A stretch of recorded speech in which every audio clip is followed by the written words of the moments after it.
Cool. So it's my honour and delight in a moment to introduce Paul. Paul is, as you're about to hear, amazing to hear. He's also amazing to read.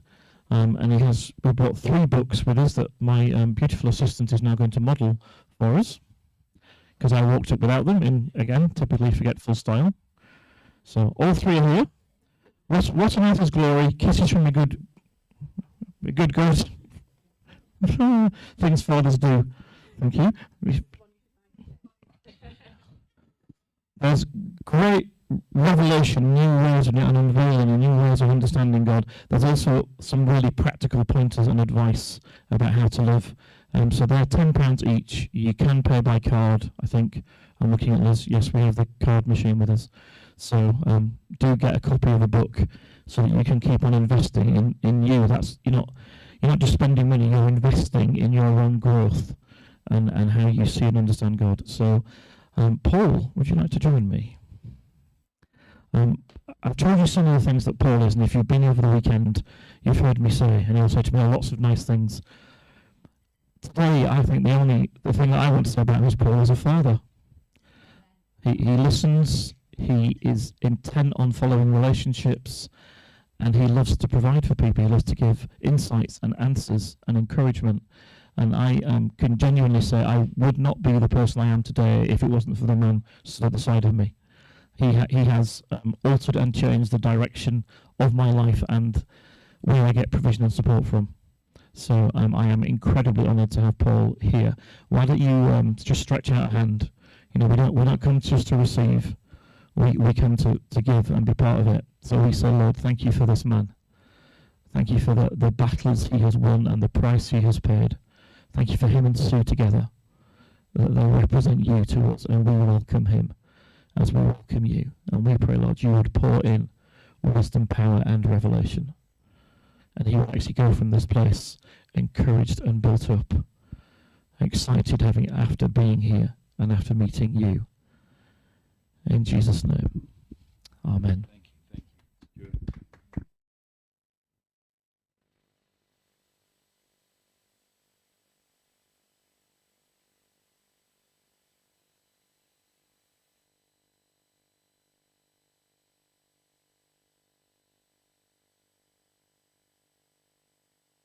Amen. There we go.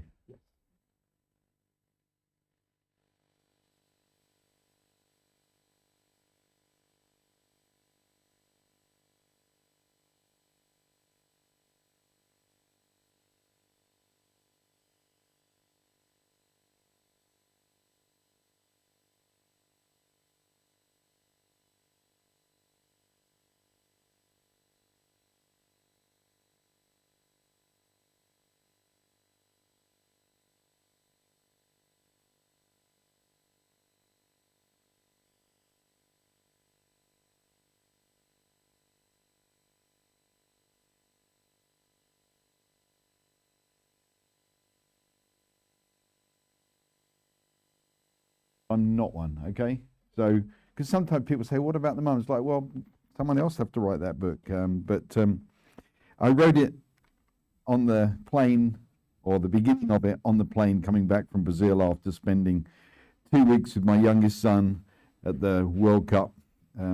Actually, it's exactly 8 years ago now, because I keep on getting Facebook reminders. So we went to Brazil. We saw England play football in Brazil, which is every soccer-loving fan's dream. And I wrote it on the way back, read a chapter for the ladies, as I said, and that's actually really important because, the ladies reveal the Father, and this book's really about revealing the Father. That's the goal of this book. There are 28 chapters in the middle which are practical. They are things that we do every day of our lives that reveal the Father. And so they are things, fathers do things, you see. I understand when people teach I'm a human being first. It's like, actually God didn't. He did. He showed up and he did things. He created. And so I think we do things, and we do things out of who we are. And if we get that sequence right, everything's all right. Model authenticity, love unconditionally.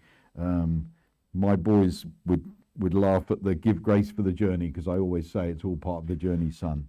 And we one of my other favourites is we model how to love our wives, our spouses. And many years ago, my son was doing something for his wife, and I texted him, and I said, "I'm proud of you, son. What you're doing, it's costing you, and I'm proud of you." And he texted back, and he said, I only have the courage to do it because I learned it from you, and you did it with no hair." And that is my son right there. So, I'm okay with that, He's the son with hair. Funny, that's a phrase in my family. My little boys, when they were younger, used to like to watch Tangled, and one of the two of them called her girl, Aidan called her girl with hair. That was his name for the movie. It's like, yeah, brilliant. So, well, it's Father's Day, which is a challenging day for some, and I'm always conscious of that. I'm always conscious of that on Mother's Day too, because it was Sue that taught me that for the lady who can't have children, Mother's Day and baby dedication are the two hardest days of the year. And that's true. And as a result of that, we always pray for infertility on Mother's Day. Wherever we are, we'll always, and we pray nearly every other meeting we ever go to as well. But we've seen lots of breakthrough because we recognise that it's a challenge, and Father's Day is too. And I'm really going to lead, hopefully, I'm going to lead you to a moment with the Father, and actually a lot of what's already been said fits the same theme. If I was to give a title, I would call this Confronted by Lack. And I want to speak a little bit into that. And I never preach the same thing twice. It's a problem with writing, because I've written a book that I might write differently the second time around, because it's just the way I am. I get bored with if I preach the same thing too many times, I get bored with the way it comes out. And Sue definitely does, because she has to listen to me, We went to Reading in December, Bethel. It's our first trip for best part of 2 years, and flew out there. We'd been in Bethel for 15 years, listened to the preaching there, and we flew out in December, 5,500 miles. Sue has, barely listened to anybody other than me, and they asked me to preach, so she flew 5,500 miles and got to listen to me preach 4 times on a Sunday morning. But at least I preached a new message, so I redeemed myself that day. So, confronted by lack. A lot of people talk about, I try and stop it, and I try not to be corrective in a kind of a harsh way. But I hear people talk about the orphan spirit. In fact, a good friend of mine has that as the title of one of his books. I don't think it's correct. I think it's an orphan heart, because if it was an orphan spirit, you could cast it out, and my observation is that you can't. But an orphan heart, and I've wrestled with how to define it, but really what it is a heart that's living out of lack and deficit. Now there's a difference between having lack or deficit and living out of a heart of lack and deficit. And in many respects, what it becomes is the lens through which we view life. So the orphan heart is viewing everything through the lens of what I don't have. And the boy in what is, without a shadow of a doubt, my favorite story in Luke 15, the most scribbled over and messed up pages in my Bible. But the boy in Luke 15, the story that's typically called the prodigal son, that really should be called the story of the extravagant father, or as Jesus called it, there was a man who had 2 sons. It was good enough for Jesus. It's funny how the people who put the Bible together often like to write something in between, to divide it up, and it's not always correct. Like Judgment Day, it's not, it's Deliverance Day. Get your title right. It's, there's no Judgment Day in the text of that area where it's always put as that. It's actually Deliverance Day, because he's going to deliver every one of us whose name is in the book of life. And that's really what it's about. So we tell the world there's a judgment day. We have movies about judgment day, but we're actually presenting the wrong God. And really, this story should be the story of the extravagant father. And what happened to him, the story, and there's three stories, which the three stories show the beauty and the genius that is Jesus. Because the first story is a sheep that wanders off. We sometimes do things to life, like sheep we wander off. And it's men that bring the sheep back. But there's a coin that gets lost. Sometimes life does stuff to us, and that has women that find the coin and celebrate. And that's our beautiful Jesus, because he has no division in this stuff whatsoever. But then there's the third story, which is the story of the prodigal son, as it's called, the extravagant father. And actually, he brings together the two themes, because the boy does something to life. He asks for his money, wanders off, and wastes his money. But also, life does something to him, because there's a famine, and he brings the two themes together. And it really has more of a kind of like a, sort of a movie-style crescendo element to these three stories. I don't want to spend too much time on the beginning of the story, and I use a lot of poetic license in the way that I teach this, and most of my poetic license I got from a man called Kenneth Bailey, who lived in the Middle East and wrote Jesus through Middle Eastern eyes and Paul through Mediterranean eyes. So that's where I kind of got that license from. So I illustrated a little bit through what he understood of the culture of the day. But what happens is the boy wastes his money and a famine happens, and he finds himself, as you will probably know, feeding pigs. It doesn't get lower than that. That's pretty much as low as a Jewish boy can get. He's feeding pigs. And his clothes will be worn out. His clothes, his shoes are worn out. He's tired. He's hungry. He doesn't even have the authority to feed himself. That's where we find him. And then something happens. Now, some translations say he came to his right mind. Some say he came to his senses. I think he was confronted by lack.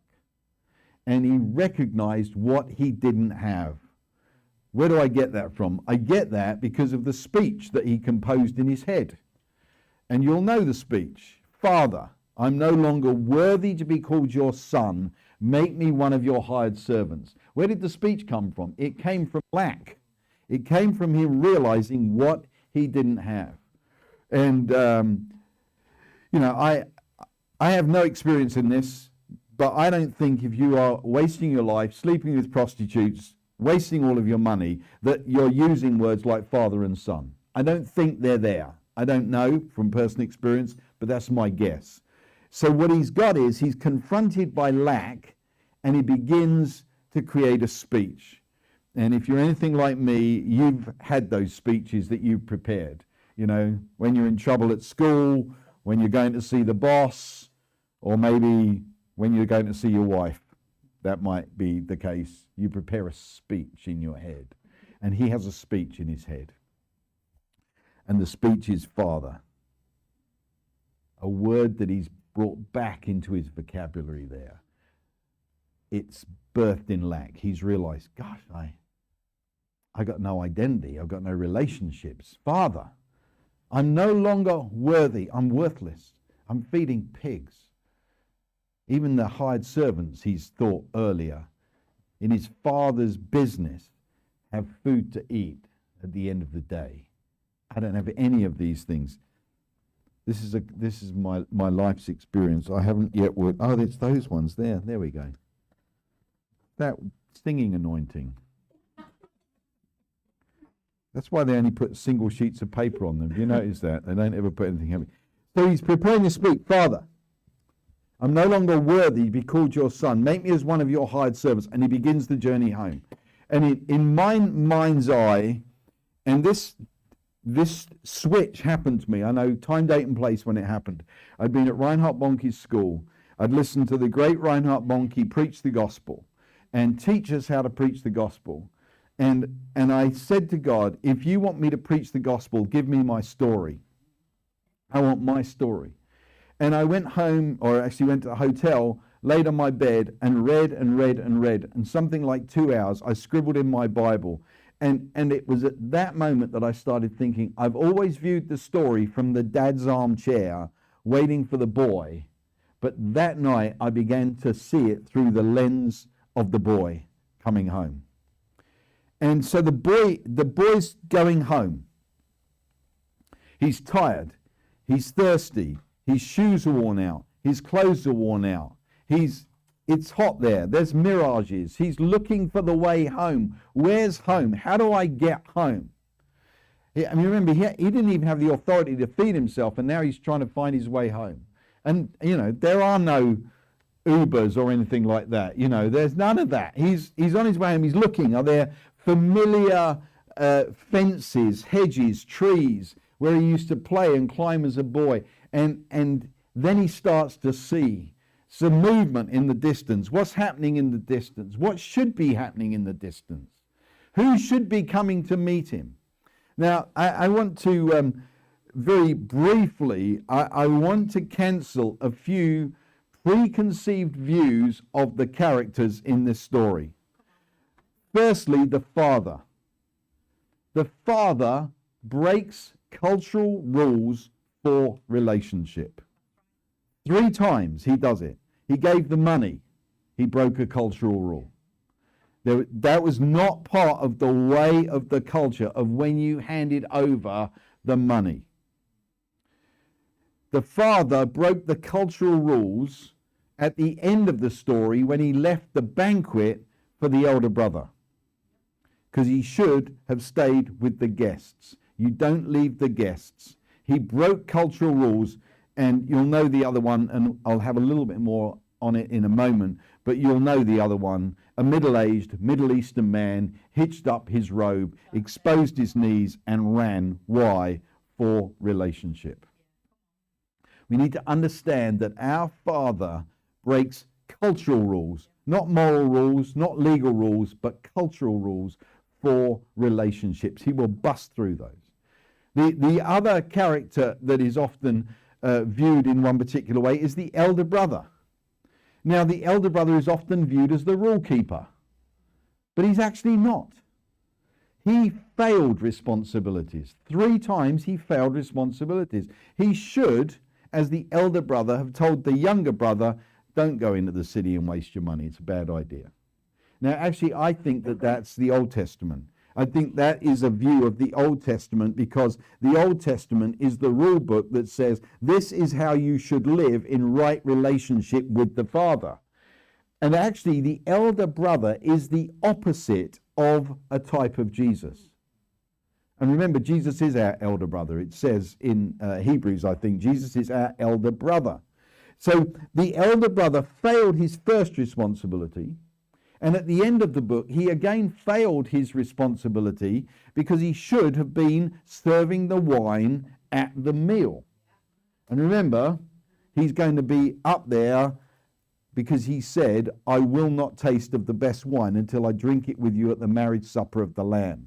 That's all a part of the picture. So elder brother failed responsibility 1. He should have warned the younger brother, an Old Testament picture. Failed responsibility 3, he should have served the wine. That's a picture of eternity.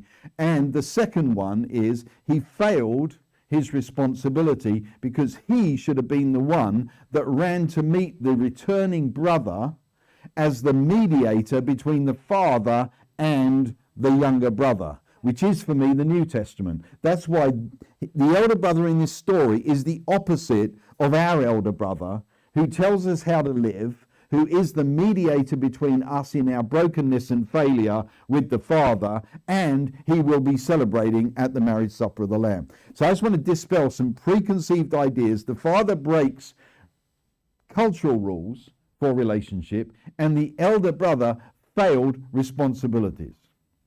So let's have a look. What have we got? We're looking. We've got a boy. He's coming home. He's looking, where's home? And he starts to see some movement. Now, in his head, it should be the elder brother, because that's his culture. Or it should or could have been a group of villagers who were coming out to meet him with one aim, and that is to shame the boy out of the village. Now, I get this absolutely. If you want to look it up, you can Google, why did the father run? And Kenneth Bailey believes that the father ran for this reason. He ran to get to the boy before the villagers, because the villagers were allowed to perform a ceremony called Kazazar. The Kazazar ceremony, which is that they would have taken a large clay pot and put it in front of the returning boy and smashed it and shamed him out of the village. Why? Because that boy is going to want a job in the village. That boy is going to want a wife in the village. That boy is going to bring shame on the village, because that village will be known as the village where the pig boy lives. They want to shame him out of the village. And so the young boy coming home is seeing movement. He may well have seen the movement of a group of village kids, really, teenagers, running with a clay pot to shame him out of the village. It should have been the older brother, but he's nowhere in sight. But then he sees somebody's running. Now let me just for a moment touch on the clay pot. This is just my license. But in my head, Jesus was whipped before he was crucified. And that whip would have been made by taking pieces of broken pots and stones and weaving them into a whip. It's possible that there were pieces of a clay pot used in a shaming ceremony that actually marked the back of Jesus. That's my imagination. But it gives you the illustration. He bore our shame. You see, the reason the father runs, he runs because he's the only one who can cancel the shaming desire of the villagers. Yeah. The only one. No one else can do it. Only the father can say, no, he's my son. Get out of the way. He's coming home. So the boy sees his father running for him. Imagine how it would feel. You imagine you've got your speech rehearsed. Whatever your speech is, whatever your scenario, and before you can barely even get the speech out, the father is demonstrating, because he's hitched up his robe, a middle-aged Middle Eastern man, and he's running. He's running for you. And you've had a confrontation with lack, but you're about to have a confrontation with the Father. And I want to say to you today, and there's obviously so many different ways that we come at this, depending on our life experience. And of course, some of it is relational. Some of us, for us, it is that we don't have a father in our lives, or we're not married, or we don't have kids, and we're conscious of the lack. But there are so many other examples of lack in our lives that once we've not just thought about what we lack, but we've actually confessed what we lack. In other words, once we have a true confrontation with lack, that's the moment to turn and meet the Father who is running towards us. Yeah, come on. And the confrontation with lack, the acknowledgement of lack, the acknowledgement of living out of a deficit mindset is the first step on the journey home. And that journey home will get us positioned so that the Father can see us and can come to us. And no one can shame us out of the village. No one can do that, because the Father cancels shame. If you want more of my story, it's in my book, but this just happened to be my 50th Father's Day without a father. And pretty much the same for Sue and I, in actual fact, that we both lost our fathers, within a year, actually. And lack needs to meet the Father. And my story is that 32 years after my father died, when I stopped being a son, I had an encounter with God, and he led me on a journey of repenting of stopping being a son. And that's what I did. But that's not what I want to talk about. I want to talk about how the Father had the answer for every word of the speech. Every word. And this is in Matthew, I think Stuart's already mentioned it, but in Matthew 6, just before the Lord's Prayer, Jesus says, your Father in heaven knows what you need before you ask. And this is that. He knows what you need before you ask. We have a kind of the joke in our family is that we know what our boys are going to ask depending on which one of us they're contacting. We just do. I mean, if it's soccer shirts, football shirts, it will be Sue. And now that has been passed on to the grandsons. They now know if they want a football shirt, that's a grandma job. Let grandma know that there's a new shirt. New Tottenham shirt, grandma will get it. Not a problem. I have no problem with that. Our youngest son has over 100 soccer shirts, football shirts. And I didn't buy any of them. He was 5. Yeah, there you go. Yeah.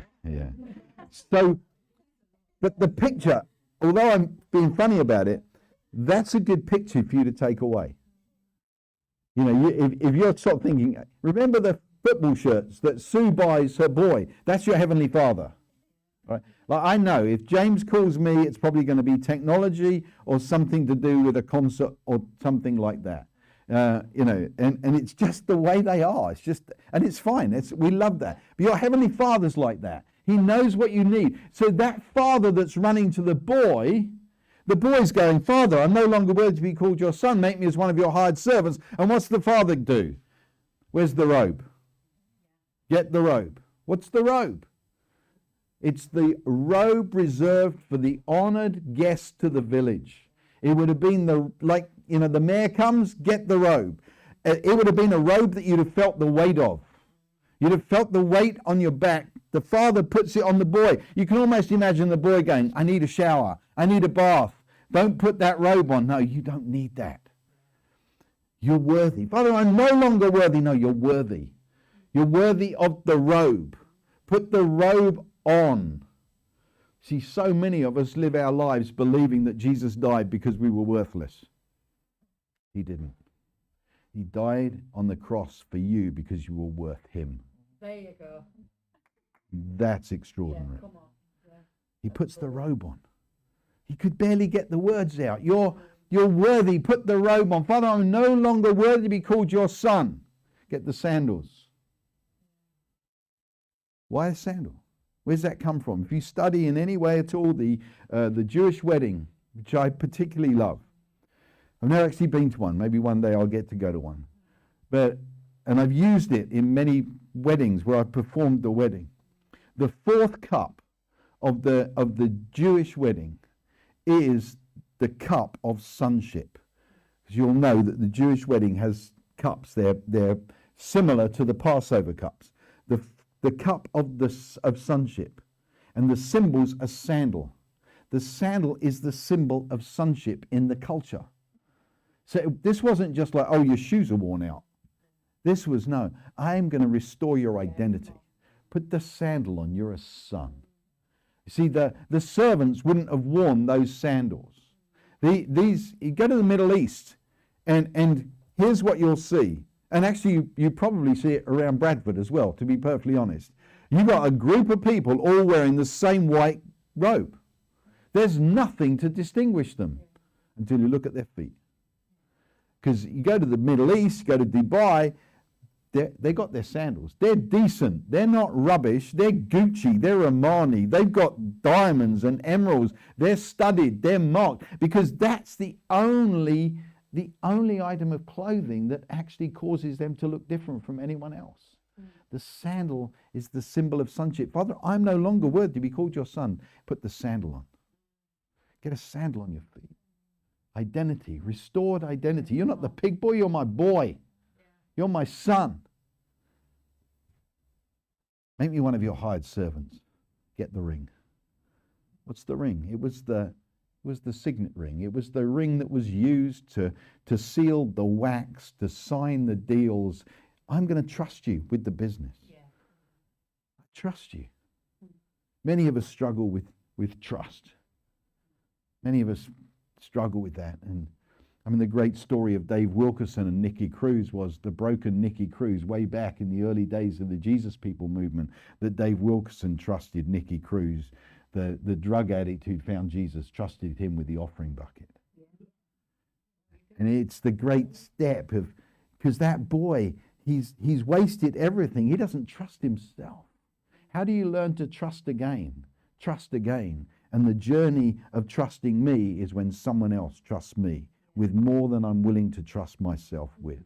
And the Father says, no, give him the business back. Let him run the business. Put the sandal on, restore his identity. Put the robe on, he's worthy. He answered everything.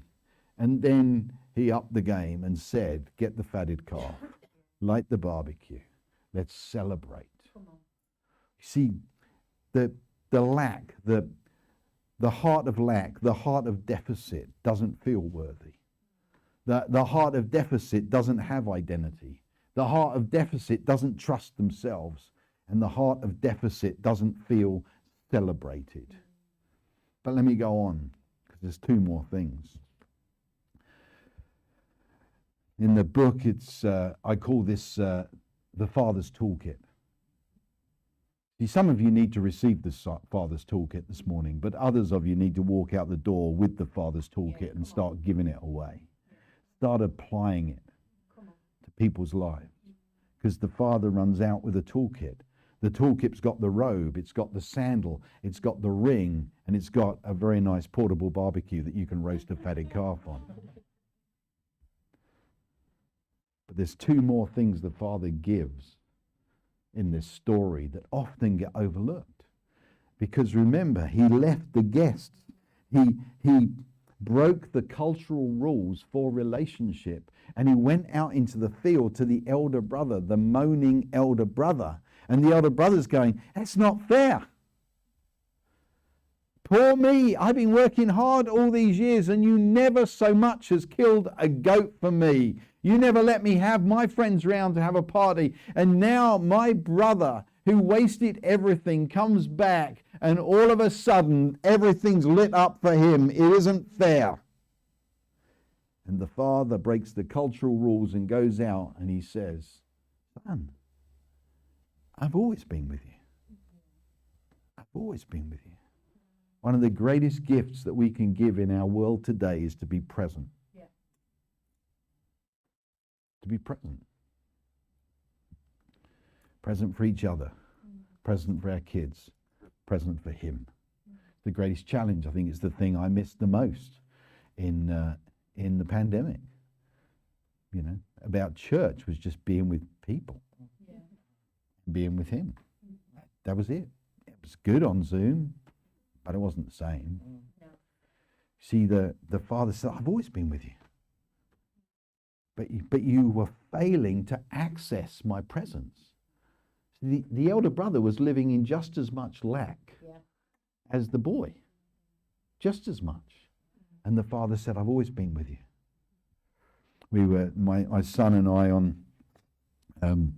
we travelled back from somewhere on Wednesday, and on the way back in the car, he said, when will you be back? I said, I'll be back about 4. And he said, let's go out on a paddleboard. So he stands up on a paddleboard. I just kneel on a paddleboard.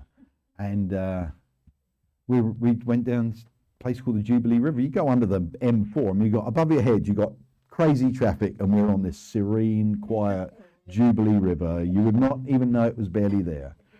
And we got in the car afterwards, and we were just talking about today. And I said, look, my goal is, I'm going to leave. We'll leave the meeting. We'll just jump in the car, and I'll see you Sunday night, and we'll have a glass of wine together. And he said something to me. We were chatting. And I said, actually, son, I think we just had our Father's Day. It was an hour on a river. Yeah, that's good enough for me. Yeah. That's all I need. If I'm with you for an hour when I lived for 15 years the other side of the pond, that's good. And it was almost this ability just to acknowledge that's all we need. Just need an hour. And it happened to be paddleboarding, and it was beautiful, and it was all of that stuff. The Father said, I've always been with you. He was living in just as much lack. And then he said, and everything I have is yours. Well, why have you had a mindset of lack? Elder brother, you are just as much have an orphan heart as the boy that went into the village. And really, there's two groups of people here today. There are those who need to receive from the toolkit, and there are those that I want to give you a toolkit and walk out that door and carry it with you the rest of your life.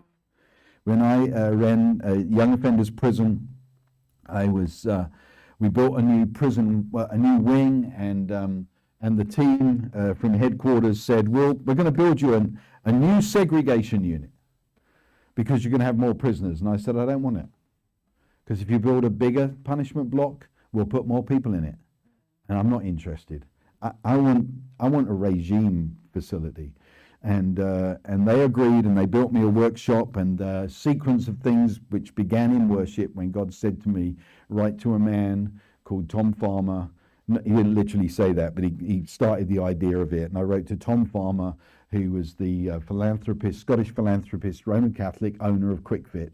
I wrote to him and said, hey, I've got a workshop. What about if you kitted it out and trained boys in my prison to work in QuickFit? And we ended up with that. But what happened was, and I hadn't connected it, but what happened was I'd been in a prayer meeting before I took charge of Huntercombe, and a young lady called Lorraine, who was a single mum who used to serve in the prison, said, I see boys leaving your prison with Jesus in one hand and a toolkit in the other. And we did lead 222 kids. My chaplain led 222 kids through Alpha while I ran the prison. And we also had QuickFit. And I had a photograph, and I've still got it somewhere, of a boy leaving the prison with a toolkit in his hand. And as I preach this message, that's my vision. Some of you need to walk out of here with a toolkit. And not live out of what you don't have. There's 2 chapters in the book about overcoming lies that stop you becoming a father. One of them is that I'm a woman. Don't let that get in the way of you revealing the Father. One of them is I can't father you unless I'm better than you at what you do. It's a lie. I father a musician's son. I can't even operate a music stand, let alone play an instrument. I play CDs. That's what I do. I father people who are better than me at what they do. Don't let those things get in your way. Some of you need to walk out of here with a toolkit. And as Stuart actually introduced me, but it's honestly, it's what I say. I've had a lot of titles. I've been called a lot of things. Some pretty nasty. I worked in prison. But I've been called a lot of titles, a lot of things. There's only one that really matters to me. And actually one of the greatest honors of my life is there are people who call me a father of evangelists. And I'm not a classic evangelist, but I father them, I cheer them on. And the world needs people who walk out of that door carrying the Father's toolkit and give it away and start saying, you're worthy, you're a son, you're celebrated. That's what we need. So some of you need to receive this morning. Some of you need to know, this is your identity. And you are worthy, and you are trusted, and you are celebrated. And the Father's always been with you, and everything he has is yours. But some of you, you need to pick up a toolkit and walk out that door and start looking and seeing who needs to know who they are, who needs to feel the Father's love, who needs to be trusted, who needs to know that they're worthy, who needs to know that they're present. I've developed a relationship with a young man. He's actually not that much younger than me in actual fact. But I've become so aware that really all he wants is access to a Father that's present. He actually doesn't need anything else. He doesn't need me to tell him anything. He just needs access to a Father that's present. That's all he needs.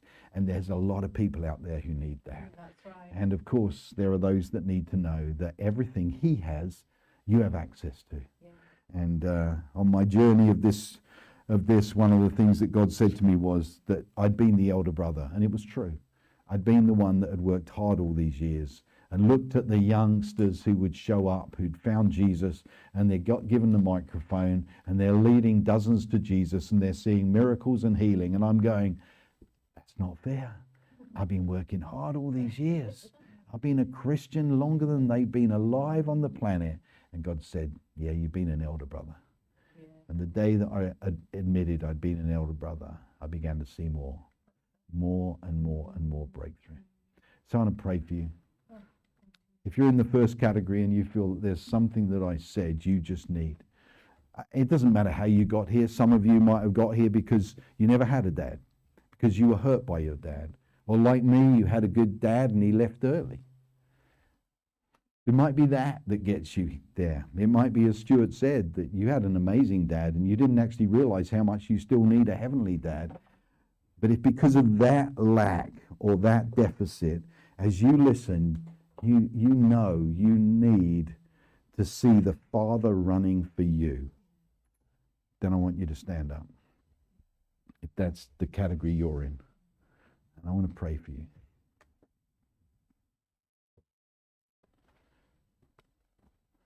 So you need to know He'd run for you. You're not looking up. He'd run for you. He would have run for you. He knows what you need before you ask Him. And you're a good man. He'd have run for you. He'd have got to you. Before you got the speech out, He'd have said, here's the ring. Here's the rope. Here's the sandal. It's like the barbecue. And probably crack open a bottle of beer. That's what He does. Just receive Him. Let Him know. But actually, I think you are meant to have a toolkit. You need a toolkit. Because there are people around you.